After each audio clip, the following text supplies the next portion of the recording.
గత చరిత్ర గుర్తు చేసుకుంటే ఎందరో విర్రవీగారు. ఈ భారత భూమిలో మట్టిలో కలిసిపోయారు. కాబట్టి ఇప్పటికైనా సరే జ్ఞానం, బుద్ధి, దేవుడి పేరు చెప్పి జ్ఞానమైన పవిత్రతను కాపాడండి. ఎవరైనా సరే, ఏ ప్రభుత్వాలు వచ్చినా కాపాడండి. అలాంటి పరమ పవిత్రతతో కూడిన ఈ మానవాళిని కలుషితం చేసి వాయువుని, నీటిని, సర్వస్వము, తినే ప్రసాదాలని, ఆహారాన్ని కలుషితం చేసి ఏం బాగుపడతారు?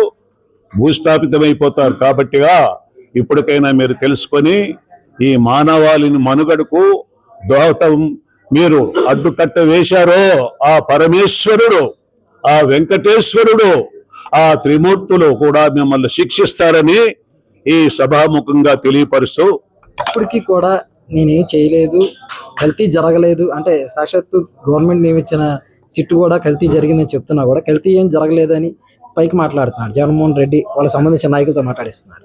అంటే హిందూ సమాజం అంటే ఆయనకు ఒక ఇది, దొరికితే దొంగలు, దొరకపోతే దొరలు.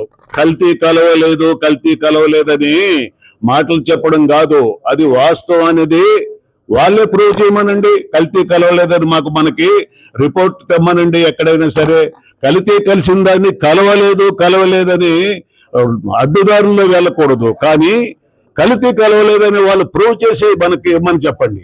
కల్తీ కలిసింది కాబట్టిగా ఆ ప్రసాదము రుచి చూసిన వాళ్ళు, తిన్న వాళ్ళకి ఆ తాలూకా ఆ పరమ పవిత్రమైన ప్రసాదము నీచంగా కనిపించింది కాబట్టి కల్తీ కలిసిందని మేము డిక్లేర్ చేస్తున్నాం. ఎందుకు కల్తీ కలవలేదు?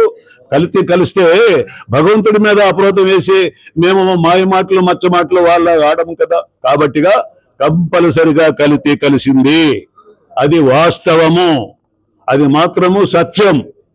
కాబట్టిగా కల్తీ కలిసింది. అలాంటి దాన్ని మళ్ళా రెక్టిఫై చేయడం కానీ, కలవలేదని మళ్ళా అబద్ధాలు చెప్పడం కానీ, కలిస్తే మళ్ళా అంతకంటే ఇంకా తప్పిదం లేదు. కాబట్టిగా కంపల్సరిగా ప్రసాదములో కల్తీ కలిసింది.